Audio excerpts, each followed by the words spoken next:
Hello, I'm Cheryl Espinosa-Jones, and I want to welcome you to Good Grief, where we talk each week about the transformations that can come from loss. Today I'm welcoming Kim Cantin. Kim's a symbol of resilience, having survived the 2018 Montecito mudslides that claimed 23 lives, including her husband and son, and left her daughter buried alive. Driven by a fierce determination to thrive, Kim's five-time award-winning memoir, Where Yellow Flowers Bloom, tells her journey of healing, miraculous moments, and the power of love. Her stories become a beacon of hope, inspiring many. She shared her message on The Ellen DeGeneres Show, in Rob Lowe's documentary Madness in the Hills, and in Reebok founder Joe Foster's book, How to Survive and Thrive. She continues speaking to large audiences and podcast listeners, supporting those facing struggles. Formerly a medical device industry executive, Kim serves on the board of directors for One Legacy, supporting organ, tissue, and eye donation. She lives in Southern California with her daughter and two dogs, embodying her perseverance and love. And you can find her at kimcantin.com. Welcome, Kim. Thank you, Cheryl. It's nice to be here. Nice to have you. Uh, your book describes very beautifully before and after those moments in our lives where everything changes. Hmm. But let's start with life before the mudslide, because I guess most people would describe your life before that as maybe not idyllic, but very beautiful. Would you say? Um, Yeah, I knew I had it really lovely. And I was, what I would tell people is I was living the dream. I was living in a beautiful part of the country, um, with my loving family, and the kids were doing well in school, and my husband and I had jobs. So it was, I I recognized it at the time that I was very, very fortunate. But and my husband and I had, we worked from ground up. We were never given, any silver spoon. We my first job was cleaning houses at 12, for an elderly couple down the street, and we worked for every dime. And we worked really hard, and we were a team, and that made it really nice too that we were such a team. and I would say that many people I've spoken with on the show and in my therapy practice didn't actually take in how wonderful their lives were before the calamity. So I think that is actually a beautiful thing you knew at the time, right?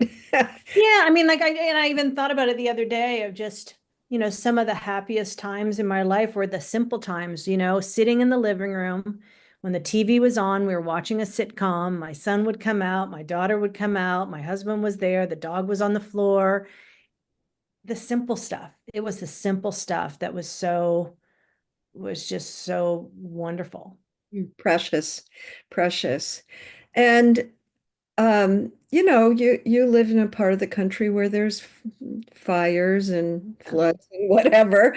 But it seemed like you had really navigated that successfully up to the night of the unimaginable, as you call it. Yeah. It seemed like coast is clear and nothing to be particularly concerned about. You followed all the warnings and all Yeah. that. Maybe you can share the writing from the actual night that your life changed so suddenly. Sure, which was following the Thomas fire, right? And then came heavy, heavy rain. So it's in chapter 5, The Night of the Unimaginable. The dark slime seeped under our doors. The muddy water came up through the bottom of the front walls and front doors. I looked down at Chester, lying on the floor near my feet. I told him, "Let's go." But he tilted his head and looked up at me hauntingly as he lay on the carpet. Chester did not move. He seemed to know there was no escape. I heard a horrifying, unfamiliar noise that sounded as if I was standing under the walkway of the Niagara Falls, like the roar of an oncoming train mere inches away.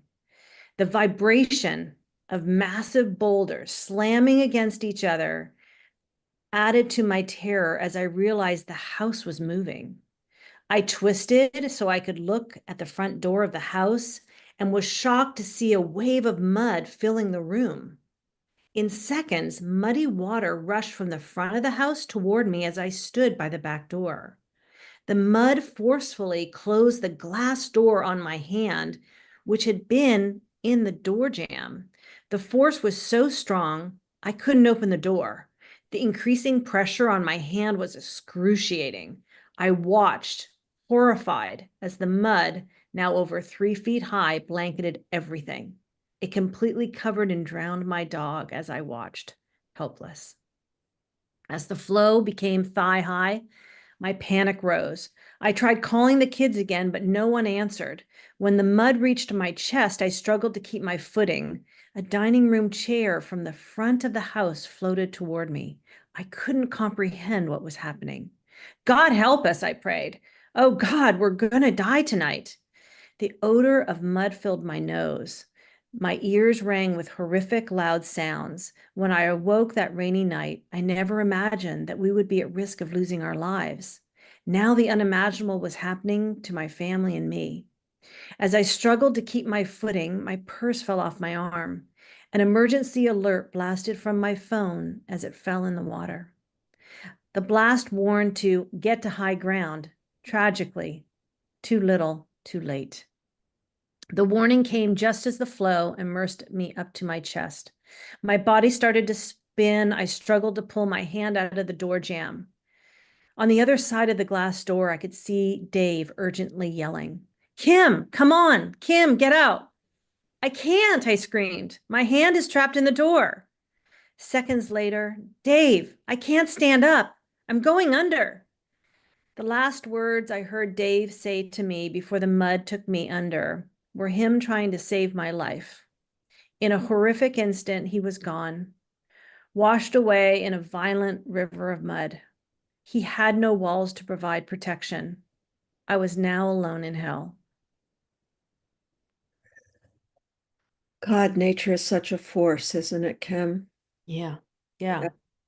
We don't realize it until it's one thing to have your the mats off your chairs blown off, but it's another to have your whole house wiped away like that. And I'll bet at that moment you did not expect to survive. No, I really felt that was going to be the end. And it was so shocking that it was all happening so fast. When I got up, there was no sense that that was even a remote possibility, and it was happening. And wiping away, I've been thinking so much because the LA fires happened recently. Um, what it means when an entire neighborhood is wiped out as well. Because that's yes, you were particularly affected, but lots of people lost their homes in that, didn't they? 151 homes were damaged and 62 were totally destroyed. So then you've lost the relationships you had in the neighborhood potentially, and just all kinds of subsidiary, secondary losses. But I'm sure for you, at least at first, it was all about uh, trying to figure out where your family was, Hmm. as much as you could from a hospital bed, yes? Yeah, I mean, I was in the they found me wrapped in electrical wires in an intersection, trapped, severely injured. So I was in shock when I got to the hospital, had a couple surgeries that night, and yeah, where's the rest of my family? Like, because I knew the horror that I had seen and had imagined that, my loved ones were experiencing the same. That collision of being severely injured and afraid for your family must have been quite intense. I can only imagine. you're really in this almost out of body survival mode of just I almost didn't feel in my body. Like I've just where am I? What's just happened? And it's really bad because it looks like, Armageddon that's around there. It looks like a decimated war zone, not your neighborhood, right? Yeah. I, I also got the feeling, I don't know if you were fully aware of it at the time or only later, but it seemed as if the people who loved you, um, protected you, kind of pre-processed the information that was happening, to share it with you more delicately than the news would have. Is that how you think Cheryl, about you're right. Yeah, because they said don't watch when I was after the surgeries in the hospital that I do not turn on the news. Do not turn on that TV because it was all about the mudslide and showing pictures of the victims, right? And so they were really trying to prepare me. They even did kind of a mock trial of who needed to be in the room when they told me the first practice thing they told me was the practice was telling me that my beloved Irish setter dog Chester was found crushed. Mm, And he was 6 foot up a tree, a 90-pound dog. And they wanted to do that to say, who did I need in the room? Because they knew other announcements would be coming, right? About Dave or my son. yes. That I think sometimes about people who don't have people to protect them in those kind of moments. Obviously, it's brutal, but to be surrounded with love in the brutal is different than not being, isn't it? Absolutely. And what was fascinating to me, Cheryl, is kind of new people showed up. Mm, So, my family lived on the other side of the country, so it took them a while to get there, right? And so people showed up, like the um, front office administrator from the middle school that my kids went to. She became like my support, right? She knew my kids. She had been on trips with my kids, and she came in as a protector um, to help. Well, I knew her, but she wasn't an immediate close friend, but she really was instrumental of directing and getting information and communicating and all that stuff. So what was fascinating, and I think this happens sometimes in pivotal situations in your life, is I think what does Mr. Rogers say? Look for the helpers. There's people who right, show up.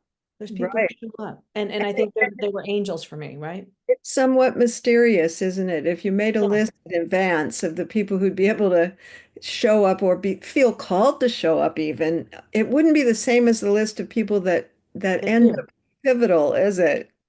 That's absolutely true. I just did a talk recently and really talked about that, some of the people with my sacred search team were people I didn't know before who showed up and stayed maybe for 3 years. We're going to get to that, but I want to not skip the what I consider to be a truly miraculous story about your daughter. As we've already heard, your husband died in the mudslide, as did your son, but your daughter did not. Can you share that with people? Now, is this one of the excerpts you want me to read or just talk No, about? just Let's talk talk about about it. Yeah. So it. what was so Yeah. fascinating? So Lauren was 14, and and when I was in the hospital and they were washing me off, preparing me for surgery, I couldn't open my eyes because of the damage to the corneas from the mud. But I heard the swinging door open, and a woman, probably the operating room director, said something like, "Do you have a daughter named Lauren?" And I Mm. said, "Yes." And they said, "She's just been rescued." And I just relaxed, but I had no sense, Cheryl. I had no sense of what that 14-year-old girl had been through. And what I came to find out is, she ran to her room to get some rain boots as my husband was saying, let's get out of the house. And I think that probably saved her limbs and saved her life, believe it or not. um, because she ended up being buried alive under 20 feet of mud, part of a roof, a car, an electrical transformer, in a pile that the emergency personnel said there's no way there could be someone alive in there. And she was alive under there, 20 feet, with a pocket of air the size of about a volleyball, with just a tiny, like straw-like hole out to the outside. And so she was really entombed. Um, and she was there for 6 hours. And then finally, when they heard her muffled screams, because it was being deadened by the layers of mud and debris over her, it took them 2 hours to get her out because there was a gas leak, and they couldn't use power tools. And when I heard what she had endured, um, it was jaw dropping, and it was a true miracle because I was fortunate, I think, Cheryl, because I experienced the mudslide. I remember it coming in. I remember being tossed and turned, and then I probably blacked out. So I don't have, and then I was found on a debris pile. Your body may remember, but you don't, huh? Right. And she was conscious the whole time. Ah, In the book and in the Audible, we did an Audible, and she asked to read her part in the Audible about what she did to keep herself alive during that time.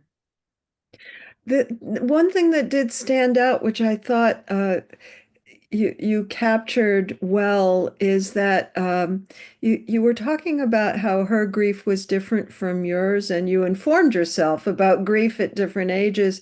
And I've many times uh, interviewed people who had early traumatic events that they really couldn't process till later. Uh, Mm, one of my guests who was 14 when his parents died, said it would come out once a year on the anniversary of their death. I'd cry all day, and then it went back in the box because I wasn't mature enough to face mm, it. And that's always stuck with me. It seems as if there might have been a bit of truth for her too, that she kind of development stops for no person, right? You just yeah. keep going. But what a traumatic thing to kind of have in her memory banks, all of it, I including. think I think it's going to come out at different times, right? I mean, from 14, she's now 21. I think, maybe when she gets married, or if she decides to have children and holds that baby for the first time, I think there could be hits of it, as the developmental mind gets older, it can process things and then be triggered by, wow, how could it be to lose your child, right? How could, and remembering her brother. Yes, I guess I would say about my own children who now are well into adulthood, um, they have both the good and bad of it. They're the ones who show up, actually, Yeah. their friends and people in their communities when things happen. They have some trauma left, and they also have sort of um, deep push to live life, Hmm. knowing what can happen. I don't know if that applies to your daughter, but it does to them. Let's take a break and we'll come back in a few minutes to talk some more. Listeners, you'll find links to my website and social media at my website, goodgriefwithcheryl.com. I'm on Instagram, etc., etc., etc. You know the places. You can sign up for my email list. And to find Kim Cantin, go to kimcantin.com. It's KIMCANTIN.com. Be back soon.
Welcome back. This is your host, Cheryl Espinosa Jones, and I've been talking with Kim Cantin about her book, Where Yellow Flowers Bloom.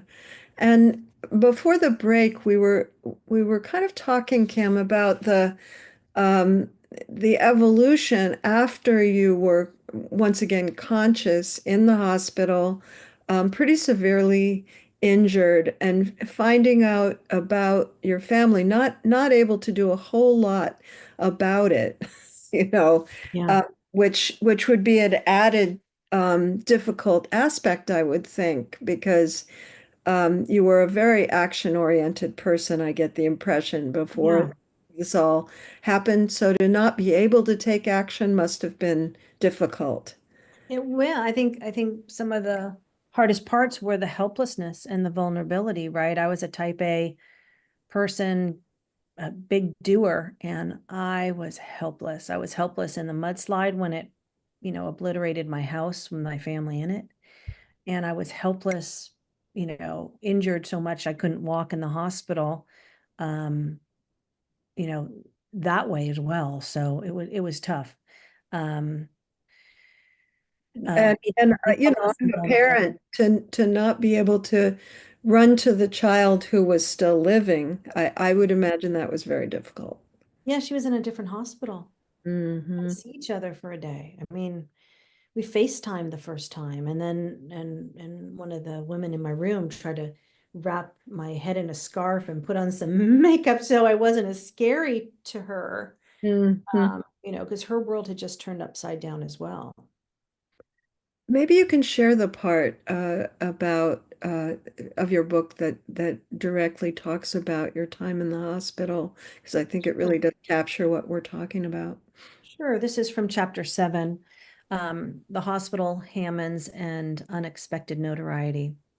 In the hospital, I had no access to a phone or social media.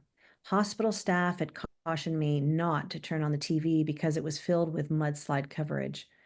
4 days after the slide, however, needing a distraction, I grabbed the remote, clicked on the TV.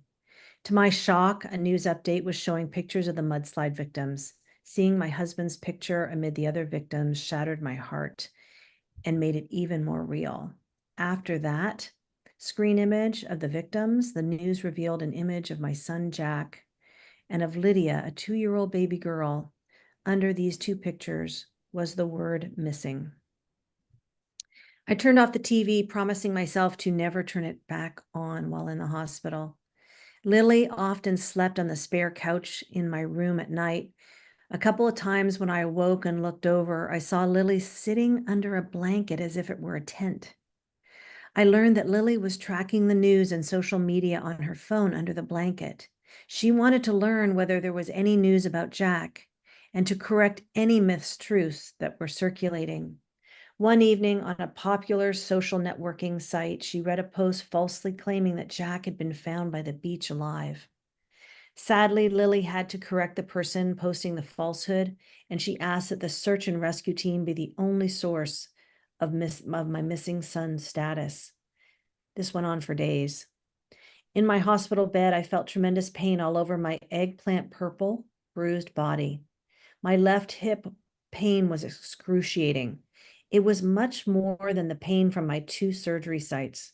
I was sure that my hip was broken, and I requested a higher level scan to see if they could identify the damage.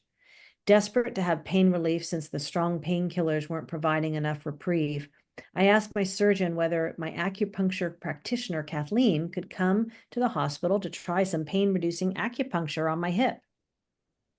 The hospital team agreed, and Kathleen came to my aid. Though I had a career in medical devices in which I saw firsthand the wonders of Western medicine, I also believed in the benefits of Eastern medicine. Kathleen quietly entered my room. She was devastated for me and wanted to help in any way she could.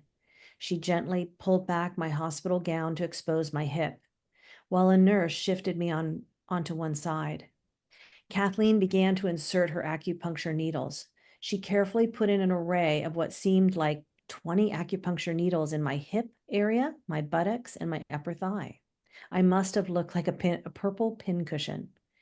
I held on to the hope that I'd soon get some needed pain relief and healing from her therapy. No one had given Dave Clark, DC2, my husband's best friend, the heads up about what was going on in my hospital room. So, with my pin-cushioned rear end in the air, Dave quickly strolled into my room, ready to update me on his latest assistance efforts. And voila. Dave's stunned facial expression made me chuckle. The first time I'd been able to laugh since the tragedy, I burst out, Dave, I think you just got more than you bargained for. Dave's eyes seemed to bug out of his head in shock, but he laughed too. He was happy to see a smile on my face during such a dark time of our lives. As any gentleman would, he raced out of the room to give me privacy. I feel that that captures what I always say about the difference between depression and grief. That those moments can come where you actually laugh or smile or something strikes you funny, right? And less so with depression, where everything is sort of Stays low. stays low, exactly. But uh, inquiring minds want to know, did the acupuncture help? Yeah. Yeah, I think there's really something to that. And it did. One thing that stands out about your process after the mudslide is that it opened you up to things you hadn't considered before. Obviously, there was a slight door crack. You already were interested in Eastern medicine a little bit, etc. But you really left no stone unturned in the search, basically for your son's body, and we must talk about that because you were so. Not only were you so um, perseverant in trying to find his body, but a lot of other people lent themselves to that search over a very long period of time. Can you share some of that process with the listeners? Sure. I mean, um, I had, they tried to, it was kind of a convenient message to say. They'd say, hey, you just got to get it in your head that Jack's missing and he probably went to the ocean. And when I heard that, every fiber in this mama bear's body said, no, he didn't. And I'm like, he didn't, he's in the mud. I had a visceral feeling he did not go to the ocean. And it didn't make sense because where I was found, my daughter was found, the dog found, we were all in the house. We were all in a certain geographic radius, and that wasn't at the beach, right? Um, and so I just knew it. So they sadly, they really stopped looking for these two missing children, 2-year-old baby Lydia and 17-year-old Jack, just weeks after the mudslide. It was on Super Bowl Sunday. And so I knew at that time that once I could be mobile, I was going to have to lead the search. And um, I put on my tenacious hat, my not taking no for an answer hat, and my strategic hat. And I had to not be a histrionic, mama bear. I had to be just really, thoughtful, scientific, logical. And I was fortunate because about 7 people ended up helping me. And here's kind of just to frame it. If I said to you, Cheryl, today in 2025, would you go out with me about every 2 weeks until 2028? Not many people would raise their hand. And miraculously, these people who I never really knew before showed up, and I called them my sacred search team. One was a search and rescue dog handler. He had lost his son when his son was in his 20s, and so him and his dog. I had a general contractor who had the earth mover machine, a woman who lost her house in the mudslide, an intuitive. Catherine came to help. She was kind of the back channel to the fire department the night of the event because it went over 30 square miles. They didn't know where to look. And so she gave clues that found 2 of the victims. And Mm. as a mother, I'm like, I'm taking any and all input to find these kids. So what we did is, I was kind of the lead of the team. We had canine search dogs. We had canine historical dogs, which are different. Those ones um, really notice on bone, and they're looking for like Thomas Jefferson's deceased brother in Monticello, or they just went to look for Amelia Earhart in the More of a archaeological. yeah, yeah. And then we brought in the university team, forensic, biologic, forensic anthropologists, and the students there with they had a ton of equipment and technology to help us. We had intuitives that helped, just probably maybe 4 or 5. And the filter I used, because I didn't know that world, I didn't know the world of people who have communication abilities that maybe you and I don't. But they never asked for a dime, and they just wanted to give the clues that they were getting. And that was one of my filters, because these were missing kids. And in times of crisis, it's when you use your natural talents that you have for good. So they were using their natural talents for good to help, 2 mothers try to find their missing And children. they had no nothing necessarily to gain. No. So that was kind of a stamp for you. That was the purity stamp, right? This was about missing kids. This was playing bigger. This was about using your natural talents to help for good. And my sacred search team was that. There was, a neighbor I never knew before who had experience in understanding underwater flows and did some modeling there. And a scout dad, my husband was the scout leader in town. And one of the fathers, he didn't want me to make the find on my own, so he would show up all the time. So we really put in strategy, from science. We brought in ground penetrating radar from Canada. We brought in the search dogs. We brought in the university team. We brought in, I mapped everything out when we found stuff. That was Cantin, right? I buy little dots at the Office Depot, and red dots would say the Cantin stuff, Jack's shorts or Dave's t-shirt. And then I bought blue stickers we put on where the intuitive clues were. And what was fascinating, Cheryl, and my book tells all about it. And that's one of the reasons I wrote the book, is the people on the search team, we witnessed so much amazing things. They said, you have to write this down.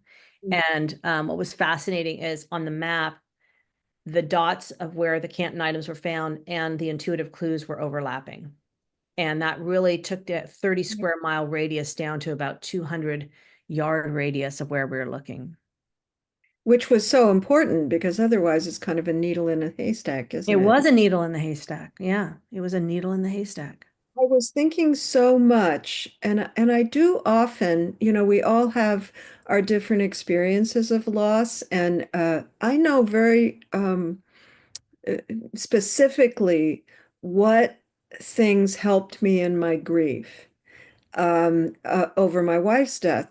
And a lot of them have to do with being able to see her body through the process from death to cremation. And, I went to the crematorium, I just did the whole thing. And I never had any regrets, right, about that period. And it was a way that I could understand how very, very important that would be to you. Um, you can say a little more about that, of course, but what I got from the book was just it was crucially important to at least try to find physical evidence of your Mhm. son's body. Can you talk about that some? Yeah, because they told me he was gone, and it was like he just vanished. Like, where is he? Like, where's his remains? And um I go back to this visceral feeling I had that he was in the mud. And then the intuitives kept saying, Jack would say, I will be found. I don't know when, I don't know where, but I will be found. And Jack wasn't a liar. Uh he wasn't. He just, and so I'm like, okay, I can't. okay, I'm gonna keep going. And all the clues that came, it was a fascinating journey. But yeah, that was the hardest part. And I know, they had recovered my husband's body. And so I bought 2 plots. And what was meaningful even in the stepwise of it was it took me about a year to get the headstones, one for Dave and one for Jack. And just having the headstones at the cemetery, even though Jack wasn't there yet, that was more helpful. It was like you really existed and you're really gone. But then, the book tells the story, the punchline of the outcome of the 3-year search. But, you know, um, being able to lay some of him to rest next to his father in a casket.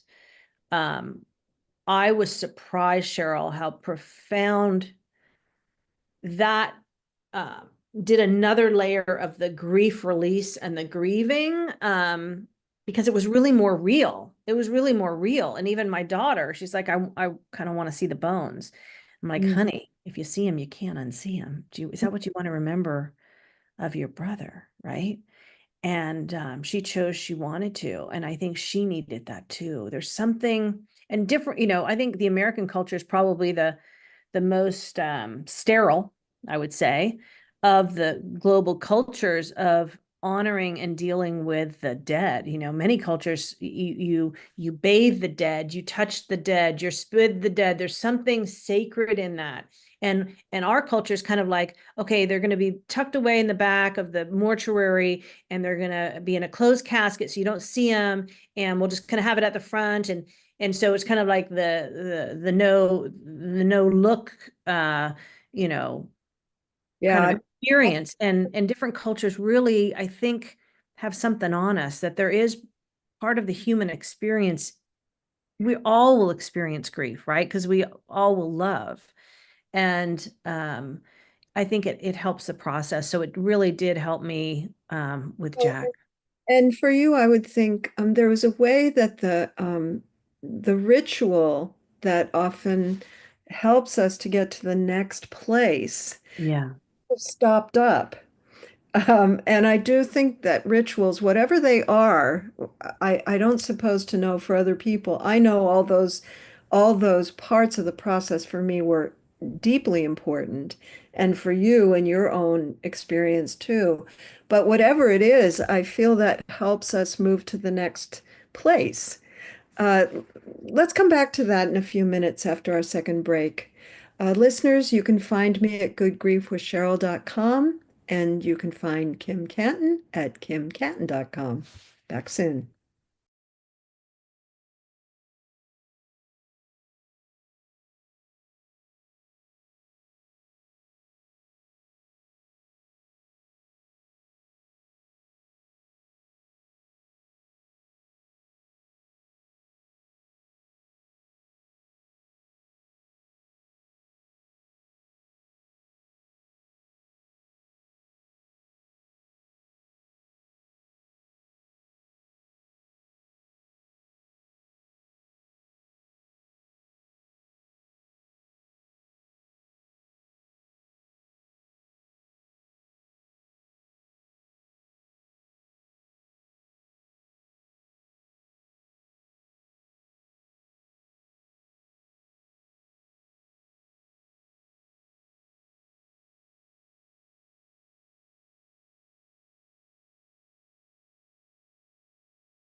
Welcome back to Good Grief. I'm your host, Cheryl Espinosa Jones, and I've been talking with Kim Cantin about the experiences in her life that led her to write her memoir, Where Yellow Flowers Bloom. And during the break, Kim, we were just talking about how there's a part of grief that you and I share, which is actually wanting to share with others as an act of service in part.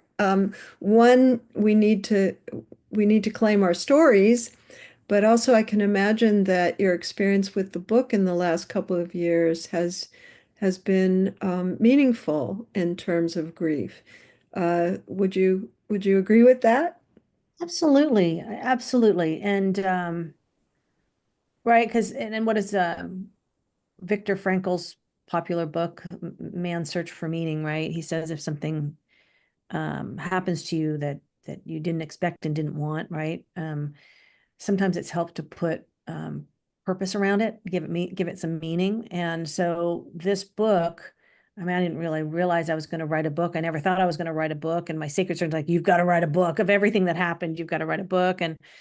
And I really it helped me in my selfishly, it helped me in my grief, right? Because I could see myself going from desperate grief to more peaceful acceptance and how I had changed through the grief, right? And there are silver linings that happen despite whatever you're going through. I said, look for the silver linings. But what gives me most kind of satisfaction or just feeling that there is purpose is when people have read it, they said it really helped them, especially people who've lost a child or people just going through tough times. Because I think there's like, gosh, she's the picture of when bad things happen. She lost her house, her husband, her son, her dog, her daughter's buried alive, all in one swoop. And she's still walking and she still wants to live a joyful, thriving life. And um, so if it can help other people, I just hope the book lands in the hands of those who need it the most. I don't know if I mentioned this a lot on this show, the researchers who've researched post-traumatic growth. Uh, Mm, and it's actually just such a common experience that people make something out of their loss. It doesn't take away the suffering of it, you know. right. Um, Boy, if I see someone who's walking ahead of me and looks like has the body of my first wife, there's a pang. It doesn't Yeah, go, but I don't mind that. And I would say for me as a person, um, I grew exponentially through that experience. sure, I sure. don't know that I had much of a choice. Yeah, yeah. But there is a choice. There are people who try to shut it all down. I don't know how they manage that, honestly, but that doesn't sound like it would be your way. You were No, used. I think the thing that, I just gave it a talk just the other week in Santa Barbara was really the notion of what we know for sure is life won't go as planned, right? It will go maybe some better than you planned or some worse than you planned. Life won't go as planned. And the best thing you can do with how life greets you, right, and pivots for you is to adapt into what the situation is, right? With the intent to have a joyful, fulfilling life, right? I had to adapt to being a single parent, to not being married anymore, to being a widow, to not being able to work anymore, right? So major changes in my life, and you have to adapt. Yeah. Um, there's another part of your book you labeled a message of hope. That's right in line with what we're talking about, that it's not all just living through it until it wears off, right? There Right. are things that happen and that you invited a whole experience with these other people in the search for your son's body, didn't you? Yes. Mhm. It then changed you. It seemed to me clearer and clearer as the book went on how much uh, value you placed on the people that showed up for you, which at first you're just swamped by the feelings of loss, right? Yes. But by the time that search was over, it felt to me much more that the balance was heavy towards um, how precious those people were and how precious the experience was in a way. Maybe you can share that part of the book, A Message of Hope, uh, Sure.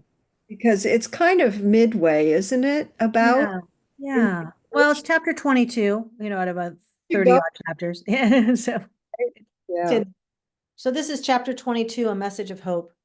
Soon it was early December 2018. The searchers and I were losing steam, but we still wanted to dig out a muddy chain link fence area just north of the pedestrian bridge. We'd focused south of it in the catch basin, and now we decided to hand dig mud trapped between the chain link fence and the sidewall of the creek, a 4-foot width that was filled with cement hard mud.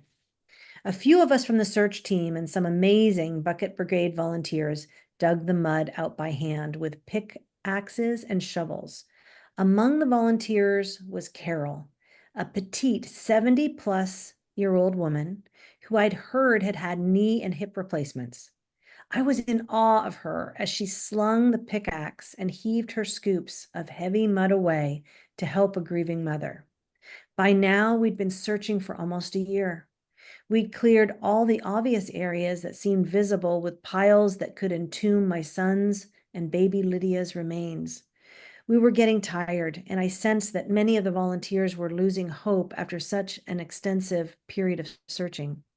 As we dug one day, I heard Anne yell from the corner of the chain link fence. She was wedged about 5 feet down in the crevice between the fence and the creek. "I found a quilt," she yelled. A quilt? I made quilts. I had hoped so much that one day we'd find one of the quilts I'd made. "What color is it?" I asked. Anne was digging out a 50-pound clump of hard mud that enveloped the quilt. As she worked to free it, Anne could see a fabric color emerge. "It's black and white checked on a border," she shouted. "That's Cantin," I called out. Minutes later, Anne single-handedly lifted out a huge clump of heavy mud that held a queen-sized quilt as she stood precariously deep in the mud hole. She tossed it on the ground by my feet. 338 days after the disaster, the mud-laden quilt was unearthed during the search. It was wedged by a chain link fence. As I laid it out, I realized it was not just any quilt I'd made. It was the very quilt I'd made for Dave that had the silhouette of him and our son on it. It was the quilt that Dave had grabbed to take during the Thomas Fire evacuations. Dave had grabbed it as one of his personal treasure that he could never replace if the house was destroyed by fire. This Dave and Jack quilt discovery was clearly the jolt in the arm of hope for all of us, especially for me. Out of all the things that we could have unearthed, Anne found a treasure that was stitched with love for my late husband, that included an image of my husband and son. It was not a random umbrella or a hammer from our garage. It was something uniquely special, found buried 6 feet under a bridge and wedged by a chain link fence in the creek. This was a clear message to me not to give up hope. There was a really interesting paradox, I thought, in your relationship to um, objects, that your attachment to furniture style went down, but the vivid meaning of these kind of items to me went up. Mhm. That some objects hold the, I've thought of this a lot with the LA fires, it's not the furniture. You can buy more furniture. Right. Uh, but it's also not just stuff, because some things have such deep meaning to us. They're something our mother who died gave us, or, whatever the thing is for a particular person. And the quilt seems like a perfect example. It's the feelings, right? Something, the children's artwork, or say a special gift you gave to someone. It's the memory of those feelings during those moments of sharing the gift or getting the gift, and the person. It's evoking all of that the item is just a symbol of, right? It also occurred to me while I was reading, I don't think this has crossed my mind before, that in a way when uh, I love memoir and I keep thinking of different reasons why I do. But one thing that's true is that when you write a memoir, you capture things that are like if you tell me about the quilt, I've now got the quilt in my mind. Yeah. Uh, the quilt is real, even if it doesn't survive for some reason. You've now described it, right? Mm-hmm. There's something very beautiful about that I'd never quite thought of in that way, that you captured the heart of it. Yeah, because I mean, we're humans. What's interesting is we can take something, and if it's something that we've made or something we found specific for someone for a certain time, we can put meaning to it, and the meaning is the memory, right? I just had this flash in my mind of the one thing I wanted from my grandmother when she died, which was a little ceramic um, shoe. It's about 2 inches long. It was the only thing I wanted because I remembered playing with it on her table. Mm-hmm. That was Right? the memory. It's Mm-hmm. those connections to the experience of the person that mattered. Mm-hmm. Yeah. It really is. So just, I don't think I'm ruining the book to say you did, and I think we've referred to it, you did, in fact, after 3.5 years, find some bone fragments. Mm-hmm. It was also interesting to me that that was enough. Mm-hmm. Yeah, and it was interesting to me, Cheryl, that that was enough. Um, It was uh, having yeah, physical remain. something. I had some physical. Well, I really just it wasn't okay for me to know the beautiful boy I birthed, right? That he would just be left in the debris of a chain link fence or some paint thinner containers. Like that was just not okay, right?